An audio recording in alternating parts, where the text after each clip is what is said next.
And welcome to the program. Charles Moscowitz here. Michael D. Shaw is my guest. And Mike, thanks for joining me as always. Always a pleasure. I want to talk about the what I see as a huge political problem for the Trump administration in terms of getting going on prosecuting the criminals around COVID, around the election, around the attempt to take Trump out, around the auto pen, all these things. Right. But before we go there, I just think I want to touch on a news item and get your thoughts on it. Sure. Because of the government shutdown, they say that in the next couple of days, the food stamps are going to stop. And we found out how many people actually are getting food stamps in this country. Something like over 100, like, what is it, 50 million people? I mean, a huge number. Right. 54% of whom are not Americans. And I think this is an opportunity, even though it'll be a painful one, to sort of, kind of separate the wheat from the chaff. Obviously, there are people who really are, as Reagan used to say, truly needy. But there also are people who are scamming that system and have been doing so since day one. And there are people who really should not be on that. Even people who are on it and can make the case. I mean, in the old days, they would find friends, family members, community, local charity to help with things like food and poverty. And I think that going off of this program, hopefully is going to lead some people to reassess their place and their situation and find means other than government, support to make it happen. But it also is a chance to sort of go through some major reforms. And, obviously it's not going to be pretty because you're going to have the left screaming, oh, there's starving people on the streets. But if it's done right, it could lead to very much a lot of the things that conservatives have been talking about since the 60s, which is to end this corrupt program of government dependency. What do you think? I think you're exactly right. I mean, whether you want to take it back to LBJ or Franklin Roosevelt, it was a pretty obvious plan to make more and more people dependent on the government. Right. And this is a chance to kind of call people out. I mean, I think the practical result is going to be that most people are going to do, as I said, they're going to find, if they really are in trouble, they're going to find other means. There's soup kitchens, there's charities locally. They might even reach out to family members and friends under the guise, hey, I need help just getting over this. And that's going to result in a positive, unforeseen consequence in the same way that the COVID virus caused certain positive, unforeseen results, such as prepping and getting self-sufficient and getting a look in the classrooms through Zoom and other things. So I think there's a positive element. And I think that the political thing is that the Democrats, and they admit this now, several of their Congress people, including Clark here in Boston on national television, have admitted that this shutdown of the government is all about trying to find some leverage. There's nothing to do with anything else because they don't have any now. They were hoping that they could get something out of the No Kings rally. I think that Schumer actually said that he'd be turning the government back on after the rally. And that flopped, right? I mean, that was a lot of old women, basically, who are angry and who have problems and going out just having their day. But it was not much. Adding to that, they probably always were angry. They were angry in their 20s, Probably. We could say more, but I'm going to leave it because I'm on TikTok. That's right. Use your imagination. Okay. Anyway, so now they're going to try the starvation card. They're going to figure that finally people are going to turn against Trump as mean and evil and taking everyone's food away from off the table. I don't think it's going to work. I think that Trump's numbers have gone up throughout this thing. I think it's going to hold tight. I think people understand the agenda there, and I just don't see it working. And as I said, there are things that we can now look at positively, just like they're looking now through Russ Vogt is looking at cutting the size of government positively. So, I think that let's hope it all goes that way. I think that it is going to go that way. That a lot of people are going to be able to see through it. Mm-hmm. One of the problems, and I noticed this when I was just a kid in LA, and I would go to the beach, and I was amazed that there were these men of working age that were sitting around. Right. There was nothing wrong with them. And I found out, well, they were on welfare, they're unemployment, and so, but the joke that was going around even then, and that was in the early 60s, was that somehow a couple of days before the unemployment was going to run out, that's when they might just find a job. Yeah, exactly. This is nothing more than trying to get political capital. But, and I always make the reference back to your friend Richard Daley Sr. Yeah, he was corrupt as hell, but the city worked. So the thing that the Democrats are forgetting now, it's corrupt as hell and nothing works. So yeah, I mean, they could take a lesson. You're not really going to get a lot of sympathy other than from the usual suspects. I mean, one interesting statistic that came out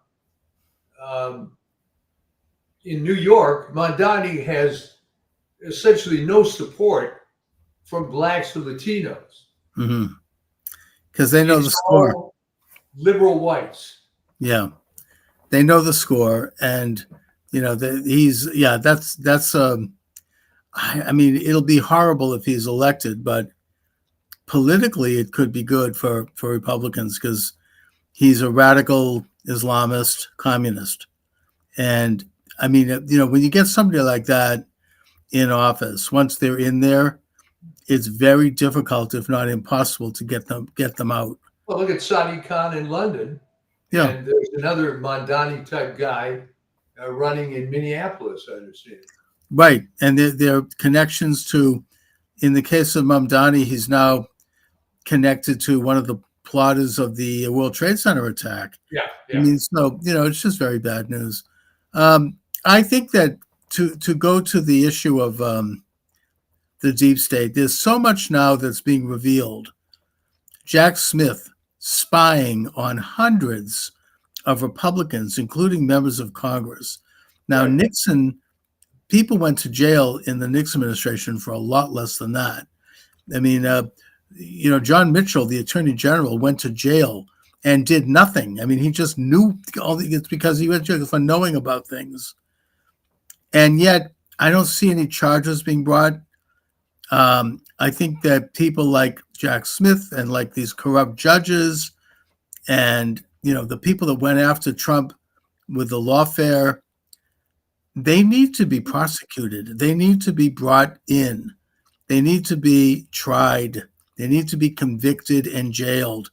We need You're absolutely right. The problem is that on our side of the fence, the people in the legal profession are not cut of the same cloth as ones on the left. It's all Marcus of Queensberry rules. And, well, you really can't put this guy away because he was so-and-so. And I'm afraid that's just the nature of the beast, that right, and they're going to have they get corrupt judges and lawyers who are allowed to enter the law profession once they swore to liberalism. I mean, never mind the fact that under the prosecution of Trump out of office, they were pulling lawyers' licenses left and right, and anybody who even signed on to defend Trump in these trials, they were threatening to pull their license. Oh, yeah. But now it's sort of, they've sort of circled the wagons. I mean, the only way to break through that, I think, is that Trump is going to have to appoint special prosecutors, several of them, and they're going to have to be very tough people, and they need independence, people like, I could see Rudolph Giuliani being a special prosecutor. Sidney Powell comes to mind, right? People, Trump, I mean, they say that when Trump first chose his cabinet, he chose people who were deeply hurt by the deep state to then be put in these agencies. I mean, Kash Patel was prosecuted. He had and then who knows how many hours of being grilled before congressional committees. Tulsi Gabbard, she was put on a no-fly list because of political comments. Now she's in charge, Robert RFK Jr., I mean, they wouldn't give him security while he was running for president. Can you imagine that? Here's a man whose father was assassinated, an uncle, a Kennedy. Well, again, here's the problem. Right? Let's say you're one of these people who was mistreated. Now, the obvious human emotion is revenge. But I think in the cases of a lot of these people, you get to that point and you really, truthfully think to yourself, do I really want to be as bad as the people that put me here? Well, the problem is that these people committed real crimes. The people that they were the ones, to go after them now, it's not revenge, although that's part of it. And that's sure, there's a little schadenfreude involved, but it's justice. And more than justice, the fact is that if they are not held accountable, then they're going to do it again. They're going to come back. I mean, people like that scumbag lawyer Weisberg and Mark Elias, I mean, these people conspired. I mean, we have evidence, even Obama, although I don't think he needs to be prosecuted. That's maybe a bridge too far.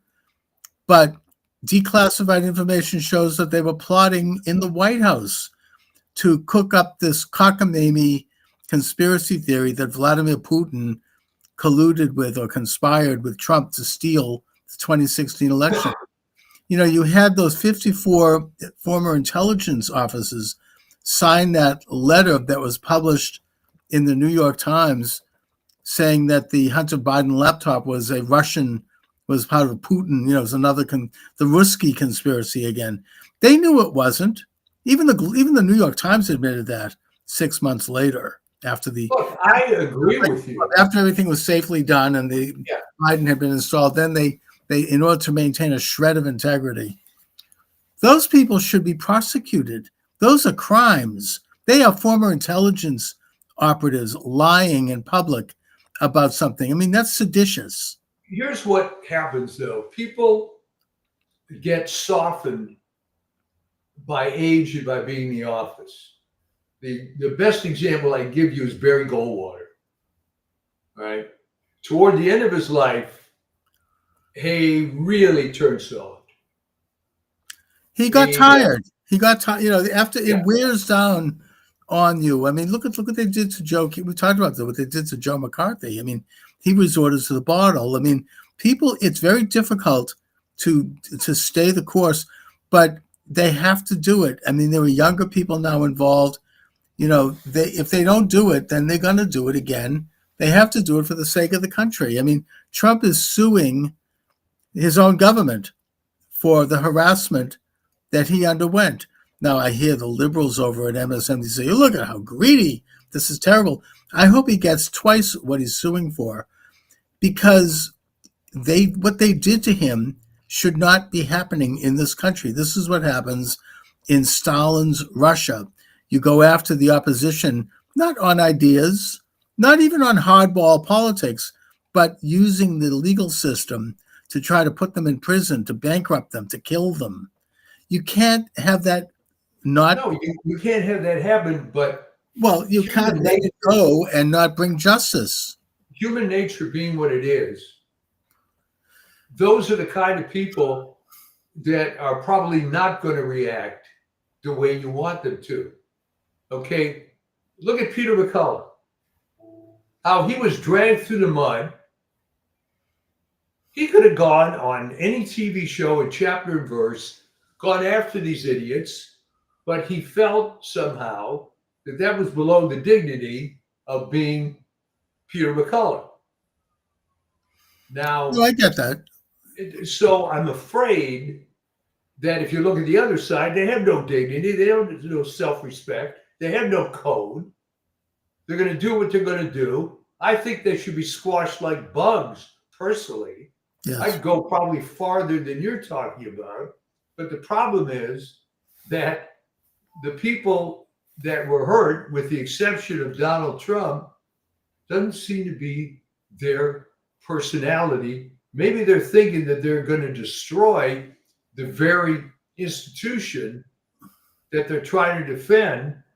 I mean, it wouldn't hurt my feelings. I know they're all corrupt, all right?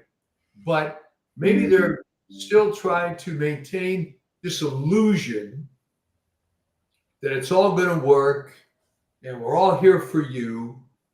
And but as we've said on this show several times, sometimes you have to just tear things down. All right.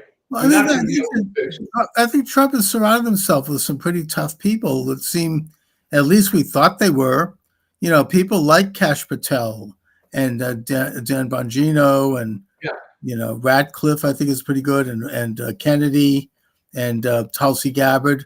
These are all solid people. I mean, who would be willing? Pam Bondi, I think, is somewhat squishy. I've never liked her, but even so, I mean, you'd think that they would pull this thing off. I mean, they know what's going on. They know what happened. They have to get to the bottom of the 2020 election. I still believe that. They need to, they need to get to the bottom of COVID. What all the lies that were told around COVID itself and around the jab and everything else. Otherwise, there are improvements, but they're running out of time. I mean, the clock is ticking.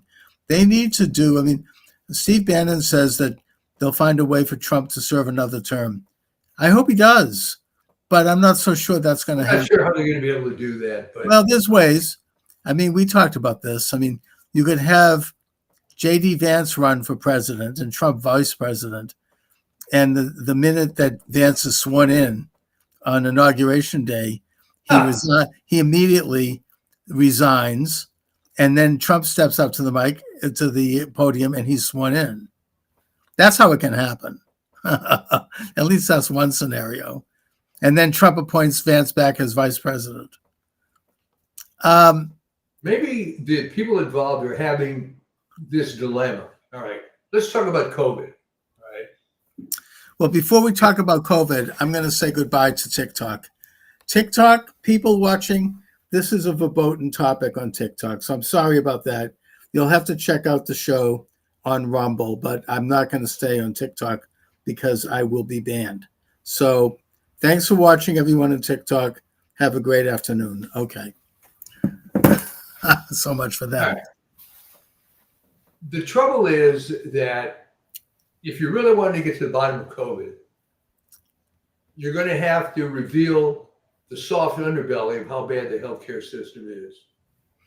And what they may be wrestling with is it worth destroying everything to bring out the truth on COVID, which probably everybody knows now anyway?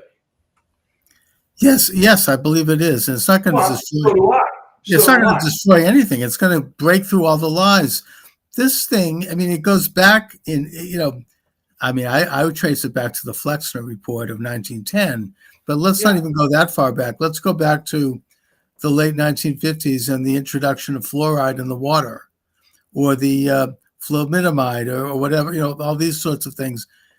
There has been, I'm studying right now in sociology the phenomena of how the neoliberals, starting with Reagan, I think it started with Carter, but around the world, basically, they got rid of a lot of the regulations that protected people from predatory banks, and the combining of banks and investment instruments, the Glass-Steagall Act, a lot of these things, which were good and which were part of national sovereignty, in favor of free trade and internationalism.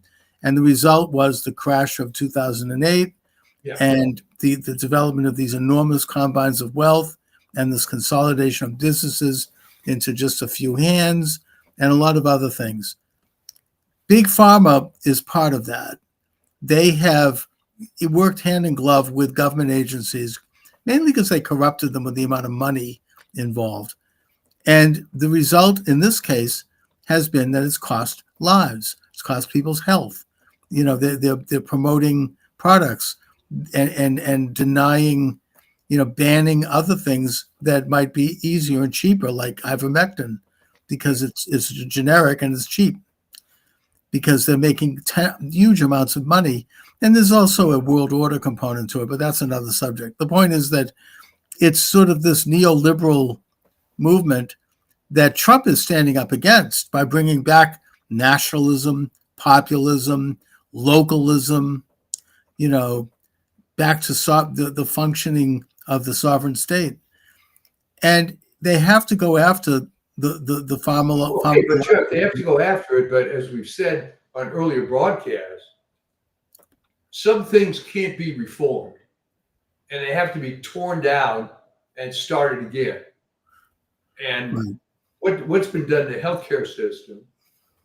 Well, all right, let's leave that subject for a moment. Look at what a mess academia is. Look at the kind of people that are being turned out. Look at the miserable ideas that are being promoted. Look at the state of supposedly the most prestigious university, Harvard, all the nonsense they went through. Well, if you went to a young high school student now and said, it ain't worth it. Learn a trade. You'll make more money. You won't be in debt.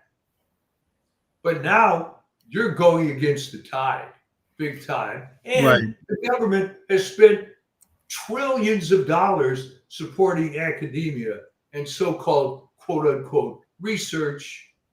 It's all crap. It can't be easily reformed. But then again, how do you go to a parent of a high school senior and say, this is all a crock? Unless you're looking at an actual profession here, you're wasting your damn time. Can you handle the truth? Right. Okay. No, I mean, what they've done is they've credentialized everything, and they've rewarded people who get those credentials, and they're the gatekeepers for that credential.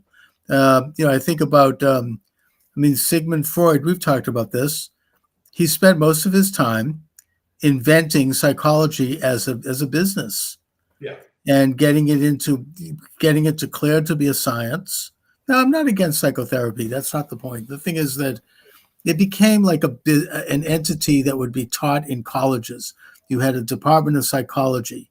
You had a psychological association that would give you credentials to do therapy. And in order to go through those steps, you had to basically be of a certain ideology.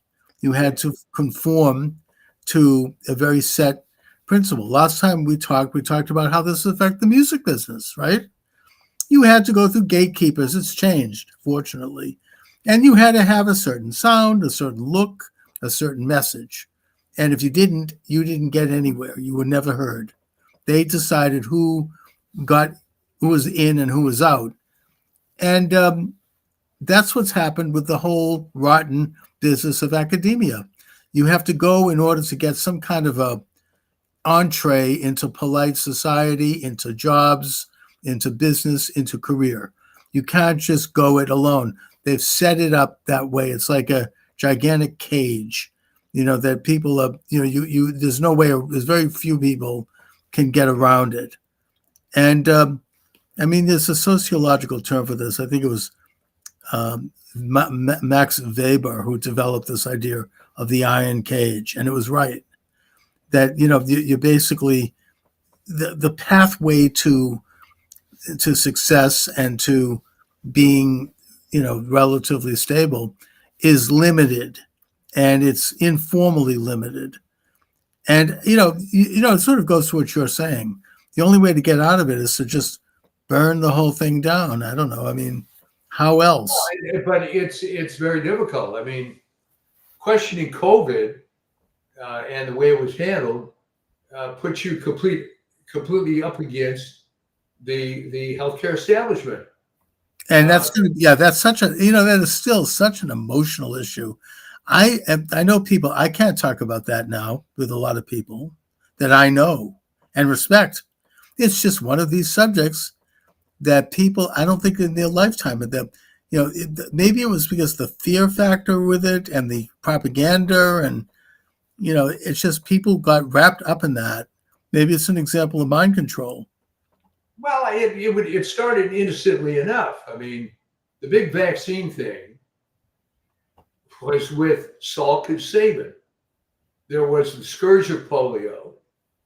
This vaccine worked, and this created this mentality, which is seen in medicine far too often. Well, if one vaccine's good, then 240 might be better. Then they're all good, yeah. And then if you oppose it, you're vilified. Well, even if you ask the question, if you told the average person that believed all this that there's been no placebo-controlled trials on any of these vaccines, they're not going to believe you. Right. The FDA is protected. No, they're not. No, they're not. And well, because it goes to what I was talking about with the collusion between the big growing multinational corporations and governments to tear down all of the protections that kept things separate. Actually, a lot of them were put in by FDR, to his credit, and Congress. And they've done the same thing with with medicine, with health. They control what is defined as health and how it's defined and who gets it. And, they exclude anything that rejects their narrow, highly profitable definition. It's one of the three prongs of the power elite. And it's an interesting subject. Several of the sociologists talked about this, but yet they did it without only half consciously about what they really were talking about. But what they were really talking about is very true. C. Wright Mills was a man of the left. I think had he lived, he died young, but I think he would have become on the right because he was very intellectually vigorous and honest. Right.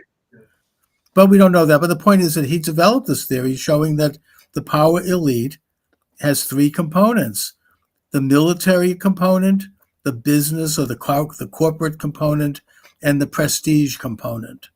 And that they all are the gateways to success in society, and they have narrowed in terms of who is part of it and who controls it. And, this is pretty much what's going on. But what's also going on is, courtesy of the internet, a lot of these old institutions are breaking down. If you look at the movie industry now, especially Disney, it's falling apart. Now, they did it to themselves by trying to shoehorn the woke agenda into everything. But on the other hand, with technology, it's possible to create your own video. And there's a lot of people that have done that. And done it well and successfully. Same thing in music. You can have somebody just play, create a music in their own home studio, put it up on one of these sites. I forget what it's called, but there's one particularly for musicians. And you can get by. You can actually get a hit. You could become, start to do concerts, and you can create your own record company based on yourself. It's incredible. That's what the internet's about. That's what we're doing now. And it's happening even with all the censorship. It's so still... The good news that came out of COVID was not only were people questioning the narrative, but they found alternatives. And it's going to take a long time to fall apart. I don't know if Tony Fauci is ever going to be prosecuted. They're going to delay that as long as they can. I know. Where's Rand Paul? He promised to bring him in and put him in prison.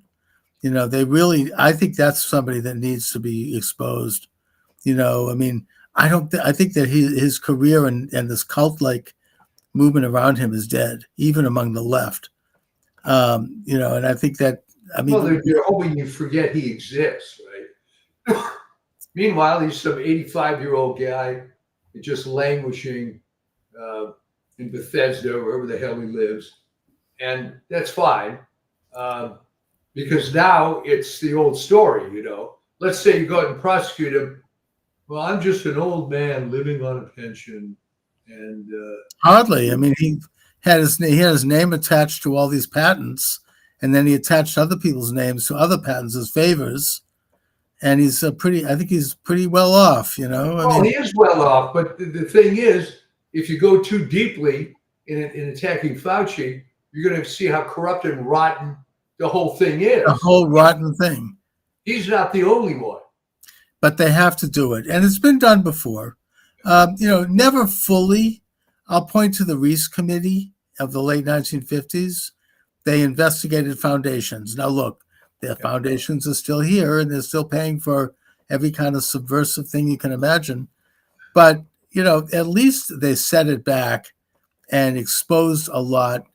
The McClellan Committee investigated the mafia, and I think they did a lot of good work. Boston has, these things can change. I mean, the city that I grew up in had a big mob presence. There was the Italian mob, there was the Irish mob, there was the Jewish mob. I mean, and they kind of all would have street fights, and then they'd work together sometimes. And the whole thing was broken open by some very smart work on the part of a select number of FBI agents.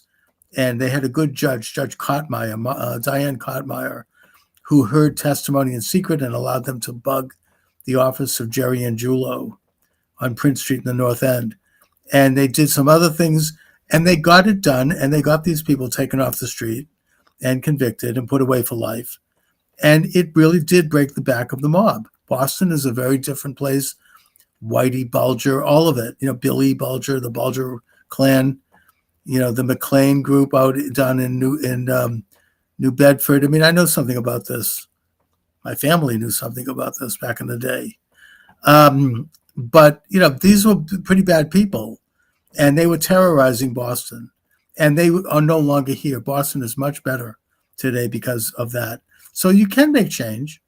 If you have some people who are willing to do the work of going after this kind of corruption, you can take it on. I don't see Trump doing it. I mean, he has to get to the bottom of the election, get to the bottom of COVID, get to the bottom of the lawfare against him, and get to the bottom of the auto pen. Those four things, to me, will. I agree. But if he's worried about his legacy, the more he goes after the corruption, the more he's going to be attacked by the media. And you can say, well, he doesn't care. Well, unfortunately, when you have a giant ego, you're going to care. And he doesn't seem to care. He's vilified. He just keeps going. I mean, I don't think he does care. I mean, in a way, unlike most people, he's fine. He takes them on. He's used to it. He knows that he's going to be vilified in the history books by all these left-wing skunk historians like Meacham, right? Or like Lichtman, or some of these other characters, or Beschloss. He's one of the worst. He called for Trump to be executed for treason, because he was giving away nuclear secrets, he said. Who cares? I mean, Trump just keeps going. I mean, he's like... No, he cares less than most. Yeah. But they've got to keep going and not worry about what the trash media says. But by the same token, you're going to start attacking necessarily institutions. And as we've discussed on this program, too many people worship authority. All right. But there's enough people now. Like I heard a couple of snippets of an interview done by Robert Kennedy's wife with Tucker Carlson. Did you hear any of that?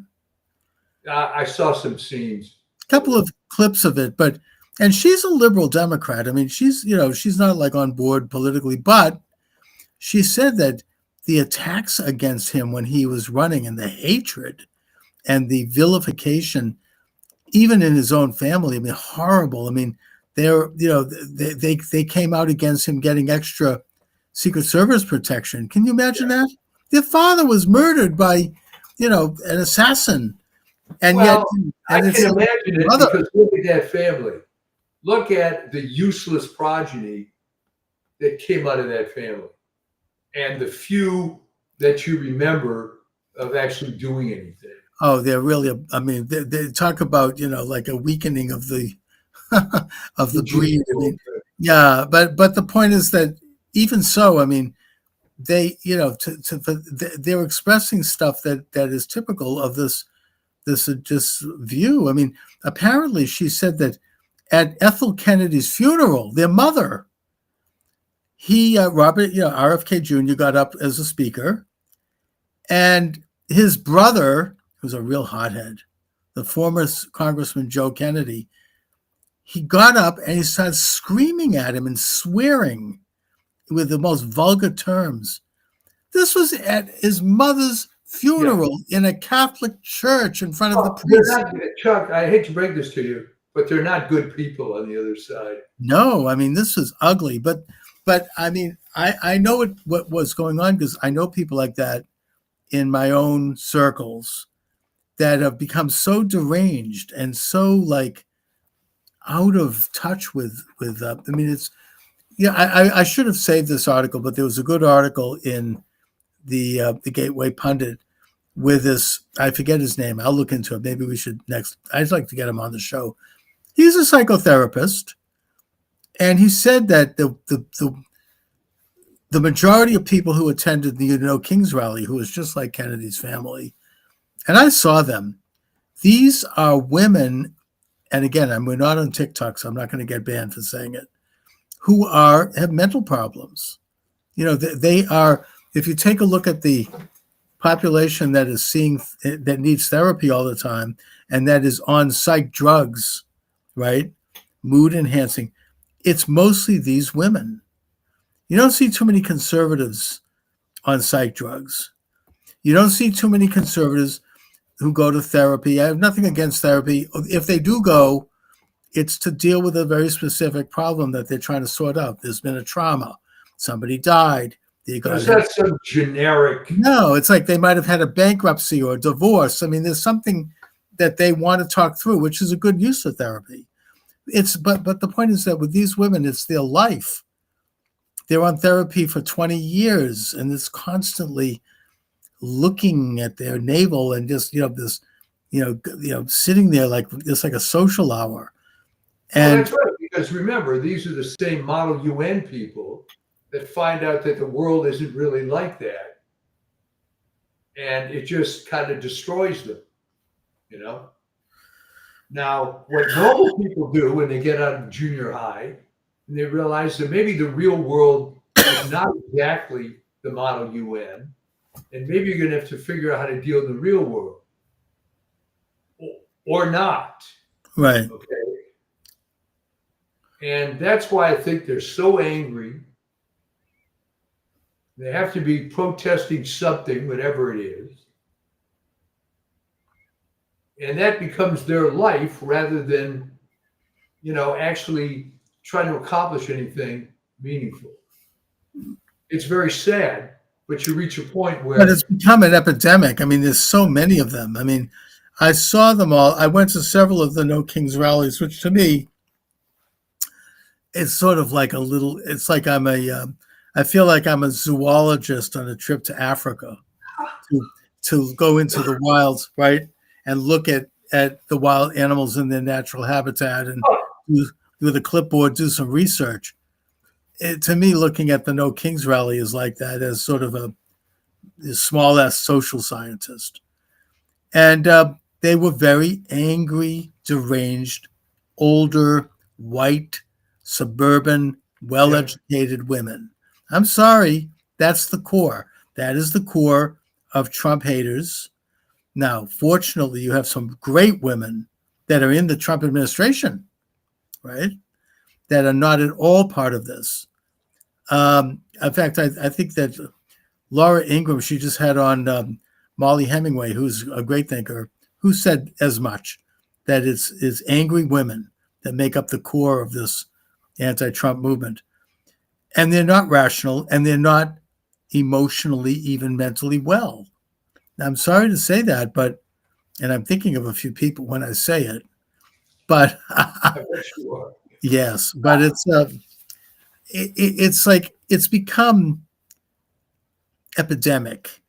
It's not something, I don't think it was the case maybe 50 years ago. Women are a little more emotional, true, but not. No, a lot of them bought into this feminist crap, Yeah. and they saw their lives unravel. But and the other thing related to this is all these shibboleths are falling down. When Bill Gates says a few days ago, well, climate change really isn't a devastating threat to humanity after all.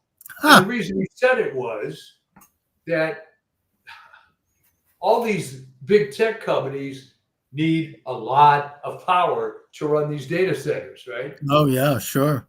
The cloud center, they have like there's one in I think it's in Tennessee, like in the that it's really noxious and loud, and it's buzzy, and it's soaking all this energy up, and it's to run the cloud. So yeah. So he's beginning to see that maybe that wasn't a good cause. I mean, it was always BS. A lot of people believed in it, just like and again, doesn't seem to be any penalty for it. When Paul Ehrlich came out with his book in the late 60s, Population Bomb, right? Population Bomb, and it was destroyed as being complete garbage. But he's unrepentant. Well, he's dead now, but he was unrepentant. And there used to be a lot of those that kind of were tried. Acid Rain, yeah, right? Agar on the Apple. There was just different things that were like, the ozone hole. I remember that, and they were big stories. I think I've mentioned before about the Iron Mountain Report, 1965, published around that time. It was written by a Harvard economist by the name of John Kenneth Galbraith. Oh, yes. Right? I mean, it was the Hudson Institute sponsored this so-called Iron Mountain Report, which is similar to another report that was published by the Carnegie Institute for International Peace in 1911, where they concluded after a year of study with high-level people, including former Secretary of State Elihu Root and several others, that the best way to implement world socialism was a world war, right? This is, by the way, ironically, the Carnegie Institute for International Peace. Get it? And the thing was published a year before World War I was launched, okay? Now, the Iron Mountain Report was published in 1965, and their conclusion with regard to how to implement world socialism and one world government was two things. The first one was global warming, or some kind of a environmental catastrophe that was so immense that it was going to destroy most of life on Earth. And the second proposal was invasion, but from aliens from outer space. And the first one was implemented. They tried it. Global warming, you still have people yammering about that. Every time there's a couple of extra rain, I mean, even the other night, this hurricane in Jamaica, Melissa, Sweet Melissa. Yeah. Al Roker, formerly a New York weatherman, now he's national. It's because of climate change, he tells us. What does he know? There's never been hurricanes in the Caribbean before. Yeah, and like he actually has some data to back that up. Where did he come? But the point is, it's become part of like, they have to. I mean, it's sort of like, if they don't, then, they're not going to, he won't have his job anymore. He needs to kind of bow a little bit in that direction. Oh, gosh, yeah. And there's nothing to back it up. it was a hysteria and it didn't work. People didn't buy it. So I don't know. What do you think they're going to come up with next? I don't It's think going to be aliens from harder outer space are going to make it. because it seems to be getting a little more difficult to fool people to the extent I think they jumped the shark with COVID. Yeah, I think they really expected that to be a lot bigger than it was. And I remember, like in the beginning of COVID, and I think I've mentioned this, there was some real scare stories, right, about this is COVID. I remember there was, They had pictures of dead bodies on the street yeah, in China. Yeah. I remember there was this guy who I don't remember who he was. He's a well-known actor, athlete, very healthy, very young. He suddenly got these dread diseases. I mean, where he like lost a limb and he was horrible, and his wife is there crying, and oh my God, and he died. And this was all said that he had COVID. Now, this was scary stuff. I mean, you're looking at this like, oh my God. I remember seeing it and feeling like, oh, okay, well, the world is in trouble. I think they used a lot of those kinds of lies to get people off balance and to get them to agree to shut down. And I think that there was a message that went out. I remember there was an interview with Chicago mayor or the governor of Illinois. I think it was actually Pritzker, who's a real liberal left guy. And the host of the interview said, "Do you know that there's going to be shutdowns pretty soon and that Chicago is going to have to be shut down?" And he was like, "That's not true. That'll never happen. We're not going to shut down." And about a week later, they shut down. Right. Now, I don't know if somebody got to him. You know how that can be. All of a sudden, they change the story. But everything like overnight suddenly was shut down. And it was unthinkable up until that point. Even Nancy Pelosi, she's like there in San Francisco, go out, enjoy yourself, go to Chinatown, have dinner. This is all just anti-China propaganda from Trump. We're not going to shut down. We need to go out. And she said, the whole cause was to defy this thing. 1 week later, they're shut down. And she's like advocating it. Something got to people. I don't know if it was like, it sort of like reminds me of when Hitler invaded Russia, the communist left to suddenly overnight got a new message. Like, okay, we're now anti-Nazi, and we're going to call, everyone fascists. I mean, before that, they were pro-Nazi. They were allied with Hitler. And how many of them stayed with it? I mean, I knew of some who quit at that point. Yeah, there were some. But most of them just went on with the party line. And then there were people that repented at the end. Paul Robeson was rightly condemned for being a communist tool. But what often doesn't come out is, too late in his life, he was 2 steps out of the grave. He regretted supporting Stalin and so on. Right, he did. But, why did it take you so long?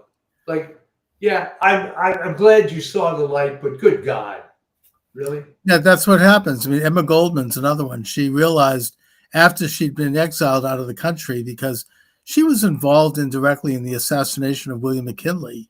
Yeah.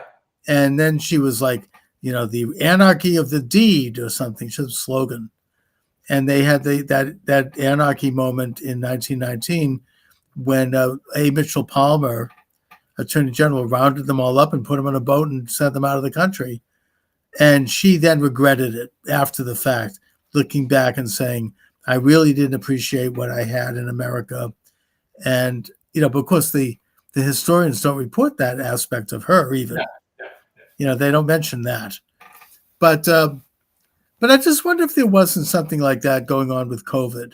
The marching orders went out, and all of a sudden everybody is shutting everything down. And that it was evil to not shut down. Oh, the marching orders went out, and I was very upset with the church, Yeah, I know and, this. and they canceled mass. That was a big disappointment in Boston. You'd think that the Catholic Church is usually doesn't kind of kowtow so quickly to things. They were the first to shut down. Yeah, they contact very quickly, and of course, as I reminded people, they never shut down, including during the Black Plague. Right. And or Although, anybody makes the argument, well, they didn't know about germs. That no.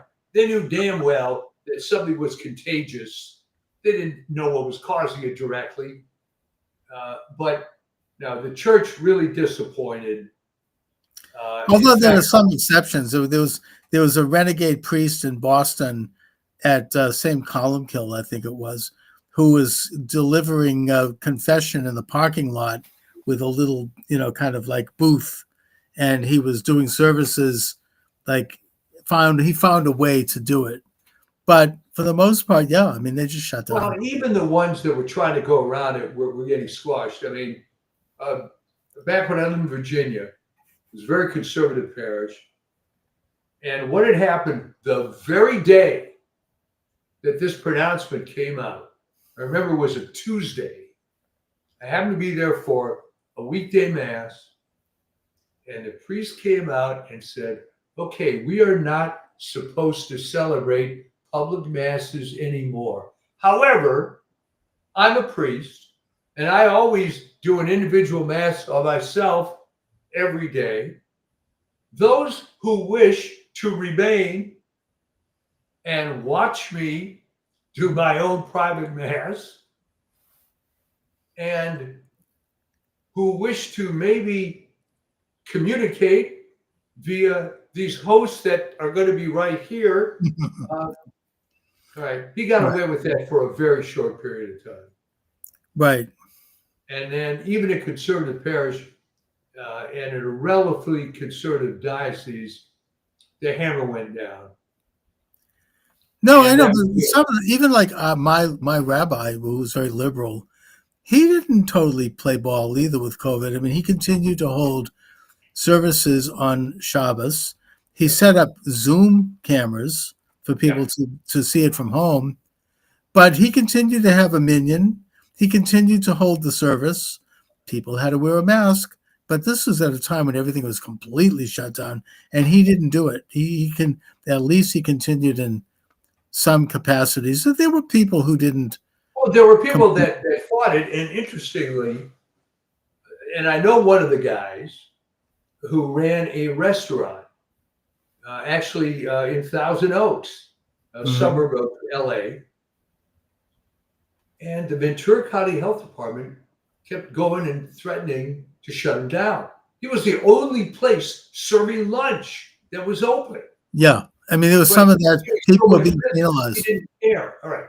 So then he keeps it open. They do a little saber rattling. Anyway, nothing. No, there were people who defied it. Phil's Coffee in San Francisco, of all places, he defied COVID. He continued to serve. He was like, he got in trouble. He got fined. Fine. I don't care. I'm not stopping. Yeah. What's going on with the new Pope?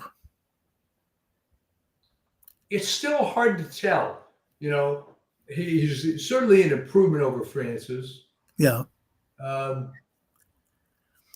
I think that he seems to be a little too much into this synodality, and the problem is that there aren't enough good bishops.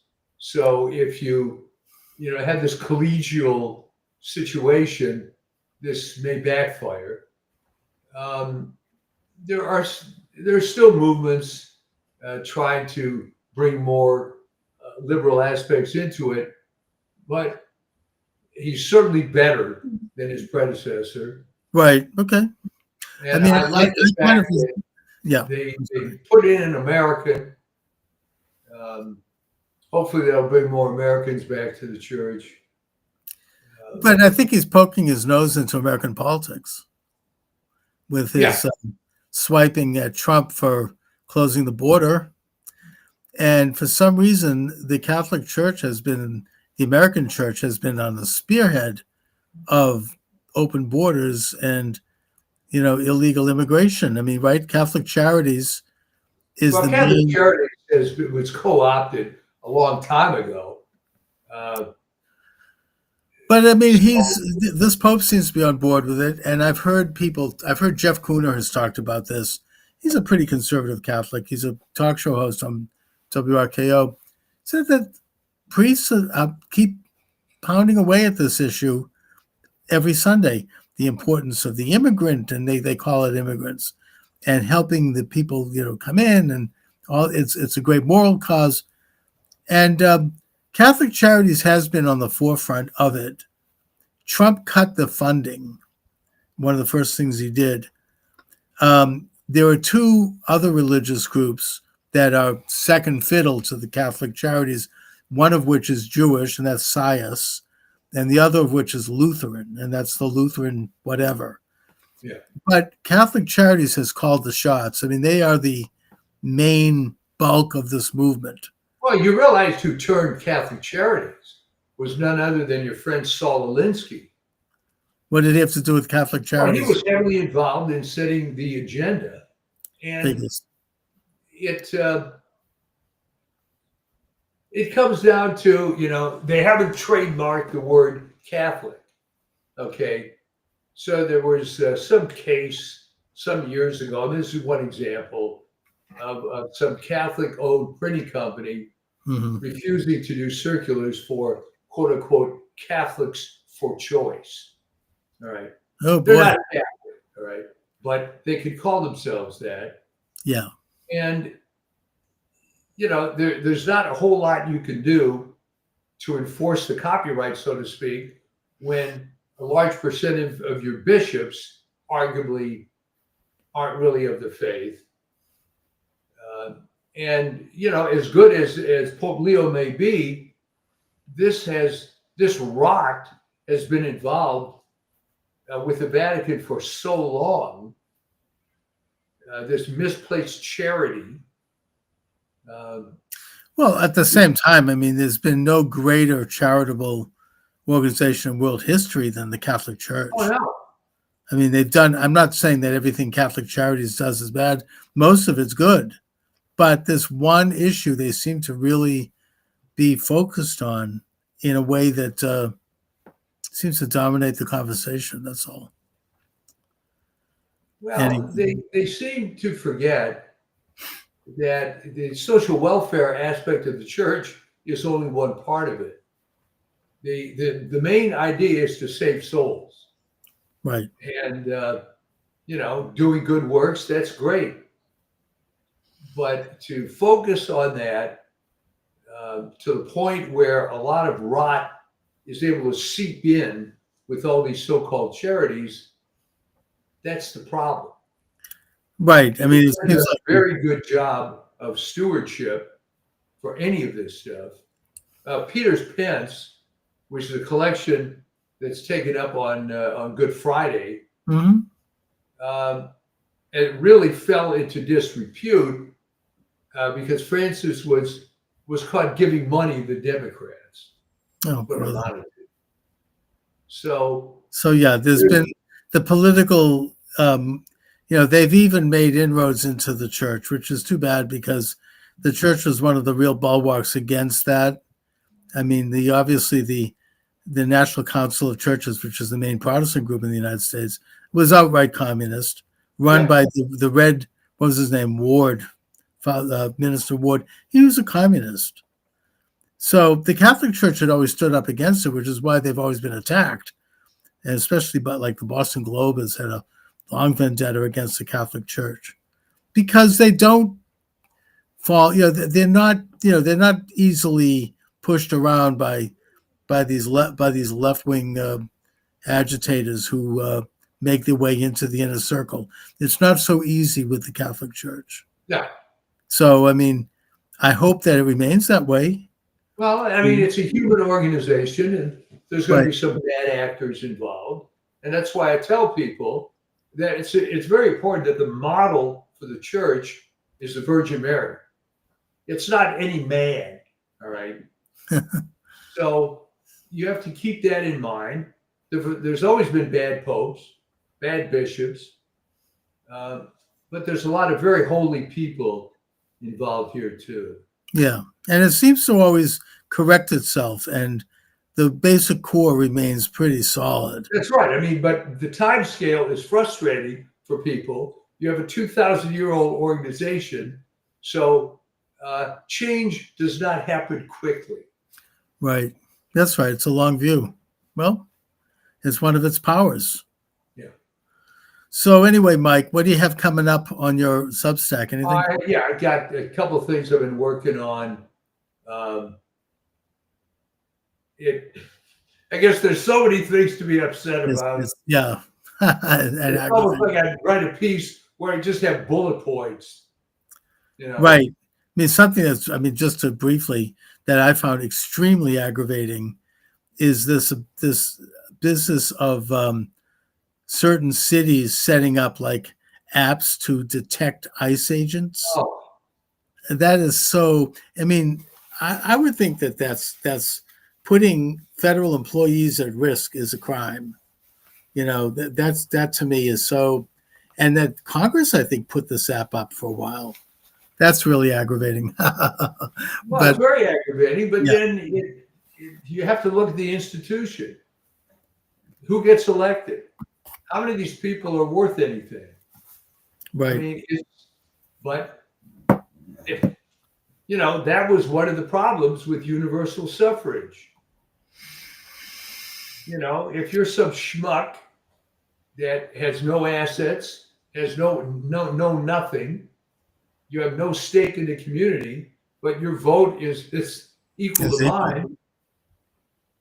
Okay, that's how it was set up. Not originally. No, maybe the founding fathers were onto something when they said you have to be a man and you have to own property.